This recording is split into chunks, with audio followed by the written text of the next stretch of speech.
Setelah dua perang dunia yang menghancurkan, bangsa-bangsa di dunia berkumpul dengan satu tujuan untuk mencegah generasi mendatang dari penderitaan akibat perang. Pada tanggal 26 Juni 1945, di San Francisco, sebuah dokumen bersejarah ditandatangani Piagam Perserikatan Bangsa-Bangsa. Organisasi ini resmi berdiri pada tanggal 24 Oktober 1945 dan sejak itu menjadi harapan bagi perdamaian, keadilan, dan hak asasi manusia di seluruh dunia. Dalam video ini, Anda akan mendengar isi lengkap dari piagam tersebut. Disusun untuk pemahaman, kesadaran, dan masa depan umat manusia. Kami, bangsa-bangsa Perserikatan Bangsa-Bangsa, dengan ini menyatakan tekad untuk menyelamatkan generasi mendatang dari bencana perang, untuk menegaskan kembali kepercayaan pada hak asasi manusia yang fundamental, pada martabat dan nilai pribadi manusia, pada hak yang sama antara pria dan wanita, serta antara bangsa besar dan kecil, untuk menciptakan kondisi di mana keadilan dan penghormatan terhadap hukum internasional dapat ditegakkan, dan untuk mendorong kemajuan sosial, serta taraf hidup yang lebih baik dalam kebebasan yang lebih luas. Dan untuk mencapai tujuan ini, kami bertekad untuk bersatu dan membentuk organisasi internasional ini. Pasal 1. Tujuan-tujuan Perserikatan Bangsa-Bangsa adalah memelihara perdamaian dan keamanan internasional, dan untuk tujuan itu mengambil langkah-langkah efektif dalam mencegah dan mengakhiri perselisihan, serta menyelesaikannya dengan cara damai sesuai dengan prinsip keadilan dan hukum internasional. Mengembangkan hubungan persahabatan antar bangsa berdasarkan penghormatan terhadap prinsip persamaan hak dan penentuan nasib sendiri.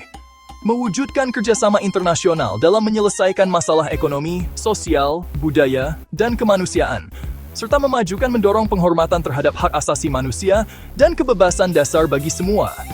Menjadi pusat penyelarasan bagi tindakan bangsa-bangsa dalam mencapai tujuan-tujuan bersama ini. Pasal 2. Perserikatan dan anggotanya dalam mengejar tujuan-tujuan yang tercantum di atas akan bertindak sesuai dengan prinsip-prinsip berikut. Persamaan kedaulatan bagi semua anggotanya. Memenuhi dengan itikat baik kewajiban berdasarkan piagam ini. Menyelesaikan perselisihan dengan cara damai. Tidak menggunakan ancaman atau kekerasan terhadap integritas wilayah atau kemerdekaan politik suatu negara. Memberi bantuan kepada PBB dalam tindakan apapun. Tidak mencampuri urusan dalam negeri negara lain. Tidak ada ketentuan dalam piagam ini yang memberi wewenang kepada PBB untuk campur tangan dalam urusan dalam negeri suatu negara. Pasal 3. Anggota asli PBB adalah negara-negara yang ikut serta dalam Konferensi San Francisco atau yang mendatangani Deklarasi 1942 dan yang telah meratifikasi piagam ini. Pasal 4. Keanggotaan terbuka bagi semua negara yang cinta damai yang menerima kewajiban piagam ini dan sanggup melaksanakannya. Penerimaan dilakukan oleh Majelis Umum atas rekomendasi Dewan Keamanan. Pasal 5. Anggota yang sedang dikenai tindakan Dewan Keamanan dapat ditangguhkan dari hak dan kewajiban keanggotaannya oleh Majelis Umum atas rekomendasi Dewan Keamanan. Pasal 6. Anggota yang terus-menerus melanggar prinsip-prinsip piagam ini dapat dikeluarkan oleh Majelis Umum atas rekomendasi Dewan Keamanan. Pasal 7. Organ utama PBB adalah Majelis Umum, Dewan Keamanan, Dewan Ekonomi dan Sosial, Dewan Perwalian, Mahkamah Internasional, dan Sekretariat. Organ-organ tambahan dapat dibentuk sesuai kebutuhan. Pasal 8. Tidak boleh ada pembatasan berdasarkan jenis kelamin dalam kelayakan memegang jabatan dalam organisasi. Pasal 9 hingga 22. Majelis Umum terdiri dari semua negara anggota, masing-masing memiliki satu suara. Majelis memiliki wewenang untuk membahas dan memberikan rekomendasi tentang isu-isu perdamaian, keamanan, pengembangan, hak asasi manusia, dan anggaran PBB. Majelis memilih presidennya, menetapkan peraturan, dan dapat membentuk badan-badan tambahan. Keputusan penting memerlukan 2/3 suara, dan keputusan lain mayoritas sederhana. Negara yang gagal membayar iuran selama 2 tahun dapat kehilangan hak suara. Pasal 23 hingga 32. Dewan Keamanan bertanggung jawab utama atas pemeliharaan perdamaian dan keamanan internasional. Terdiri dari 15 anggota, 5 permanen, dan 10 dipilih untuk masa jabatan 2 tahun. Setiap anggota memiliki satu suara. Keputusan substansial memerlukan 9 suara termasuk suara dari semua anggota permanen. Dewan dapat melakukan penyelidikan, mediasi, dan jika perlu, tindakan militer atau non-militer. Pasal 33 hingga 51. Negara-negara diharapkan menyelesaikan perselisihan mereka secara damai. Jika gagal, Dewan Keamanan dapat merekomendasikan solusi atau mengambil tindakan. Dewan dapat memberlakukan sanksi ekonomi atau menggunakan kekuatan militer jika perdamaian terancam. Anggota harus melaksanakan keputusan Dewan Keamanan. Pasal 52 hingga 54. Negara dapat membentuk organisasi regional untuk menangani isu-isu perdamaian lokal, asalkan sesuai dengan prinsip PBB dan dengan sepengetahuan Dewan Keamanan. Pasal 55. PBB memajukan taraf hidup yang lebih tinggi, penghormatan terhadap hak asasi manusia, dan kerjasama internasional dalam ekonomi, sosial, budaya, pendidikan, dan kesehatan. Pasal 56. Semua anggota berjanji untuk bersama-sama dan secara terpisah mengambil tindakan, bekerja sama dengan PBB untuk mencapai tujuan yang disebutkan dalam Pasal 55. Pasal 57. Organisasi-organisasi khusus yang dibentuk oleh perjanjian antar pemerintah dan memiliki tanggung jawab dalam bidang ekonomi, sosial, budaya, pendidikan, kesehatan, dan bidang terkait akan dihubungkan dengan PBB sesuai ketentuan Pasal 63. Organisasi-organisasi tersebut selanjutnya disebut sebagai organisasi khusus. Pasal 58.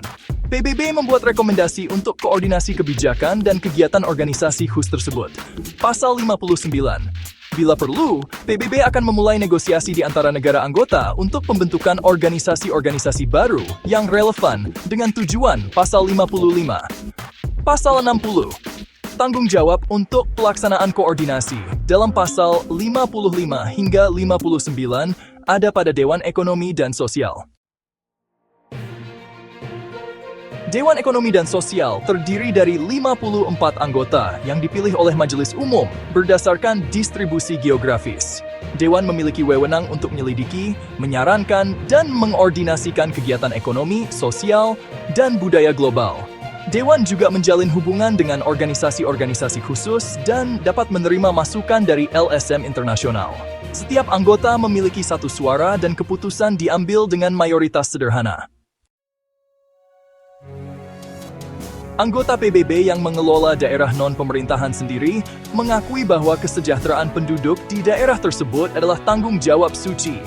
Mereka berkewajiban untuk memajukan kesejahteraan mereka, membantu perkembangan pemerintahan sendiri, menghormati budaya lokal, dan memberikan laporan perkembangan secara berkala kepada PBB. PBB membentuk sistem perwalian untuk wilayah-wilayah yang sebelumnya berada di bawah mandat, dipisahkan dari negara musuh pasca perang, atau yang secara sukarela ditempatkan di bawah sistem ini. Tujuannya adalah memajukan kemajuan politik, ekonomi, sosial, dan pendidikan penduduk menuju kemandirian. Dewan Perwalian bertanggung jawab untuk mengawasi wilayah-wilayah perwalian dan memastikan bahwa kekuasaan pengelola memenuhi tujuan sistem perwalian. Anggotanya terdiri dari negara-negara pengelola wilayah perwalian, anggota tetap Dewan Keamanan yang bukan pengelola, dan negara lain yang dipilih oleh Majelis Umum. Mahkamah Internasional berkedudukan di Den Haag adalah organ kehakiman utama PBB. Semua anggota PBB secara otomatis menjadi pihak dalam statuta mahkamah. Mahkamah menyelesaikan sengketa antar negara dan dapat memberikan pendapat hukum kepada Majelis Umum atau Dewan Keamanan. Sekretariat dipimpin oleh Sekretaris Jenderal yang ditunjuk oleh Majelis Umum atas rekomendasi Dewan Keamanan. Ia bertindak sebagai pejabat tertinggi administratif PBB. Staf sekretariat bertindak secara netral dan tidak boleh dipengaruhi oleh pemerintah manapun. Perjanjian internasional harus didaftarkan dan dipublikasikan oleh sekretariat. Dalam hal konflik hukum, kewajiban berdasarkan piagam memiliki prioritas tertinggi. PBB dan stafnya memiliki status hukum dan kekebalan yang diperlukan untuk menjalankan tugasnya. Negara-negara besar yang bersekutu selama Perang Dunia Kedua berhak mengambil tindakan untuk menjaga perdamaian selama masa transisi. Tidak ada ketentuan dalam piagam ini yang membatalkan hak mereka untuk bertindak terhadap negara-negara musuh saat itu. Piagam dapat diubah oleh suara 2/3 Majelis Umum dan ratifikasi oleh 2/3 anggota, termasuk semua anggota tetap Dewan Keamanan. Konferensi peninjauan dapat diadakan berdasarkan persetujuan Majelis dan Dewan Keamanan. Piagam ini mulai berlaku setelah diratifikasi oleh Tiongkok, Prancis, Uni Soviet, Inggris, dan Amerika Serikat, serta mayoritas penandatangan lainnya. Naskah resmi disimpan di Amerika Serikat dan tersedia dalam bahasa Arab, Cina, Inggris, Prancis, Rusia, dan Spanyol. Selesai. Terima kasih telah mendengarkan isi lengkap Piagam Perserikatan Bangsa-Bangsa dalam bahasa Indonesia. Semoga menjadi inspirasi menuju dunia yang damai, adil, dan bersatu.